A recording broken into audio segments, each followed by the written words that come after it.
Hi hello வணக்கம். Welcome to Deepa Venkat explores.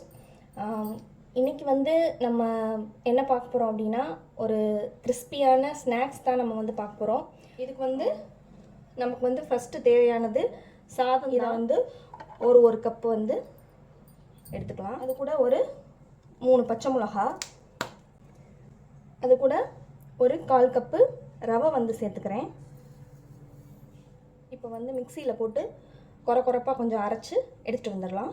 இந்த மாதிரி நம்ம வந்து இதை வந்து அடிச்சுக்கலாம். மிக்சியில் அடிச்சுட்டு இதோடு இதை சேர்த்துக்கிறேன். இதோடு நம்ம அரைச்சி வச்சுருக்க பொட்டுக்கடலை மாவு,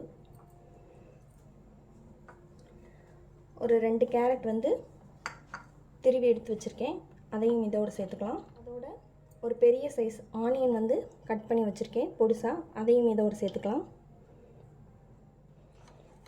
இது கூட நல்ல பொடியாக கட் பண்ணி வச்சுருக்க கொத்தமல்லி தழை இதில் சேர்த்துக்கிறேன். அதோட கருவேப்பிலை கொஞ்சம் பார்த்துக்கிட்டு உப்பு சேர்த்துக்கோங்க.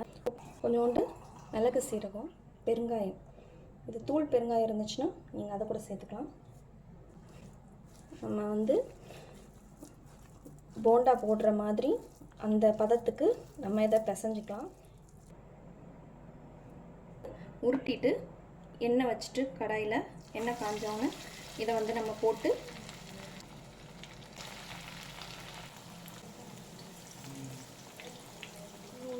திருப்பி விட்டுக்கலாம்.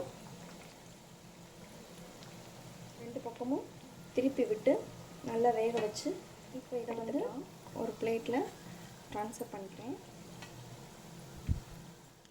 நம்மளோட ஸ்நாக்ஸ் இது வந்து நம்ம தேங்காய் சட்னியோடையும் வச்சு சாப்பிட்டுக்கலாம், சாஸ் வச்சும் சாப்பிட்டுக்கலாம், மல்லி சட்னி வச்சும் சாப்பிட்டுக்கலாம். ரொம்பவே வந்து சூப்பராக இருக்கும். இதை வந்து நீங்கள் உங்கள் வீட்டில் ட்ரை பண்ணி பாருங்கள். எப்படி இருந்துச்சு அப்படின்னு சொல்லிட்டு என் கூட கமெண்ட்டில் வந்து ஷேர் பண்ணிக்கோங்க. நல்லா இருந்துச்சு அப்படின்னா உங்கள் ஃப்ரெண்ட்ஸுக்கும் ஃபேமிலிக்கும் ஷேர் பண்ணுங்கள். சப்ஸ்கிரைப் பண்ண மறந்துடாதீங்க.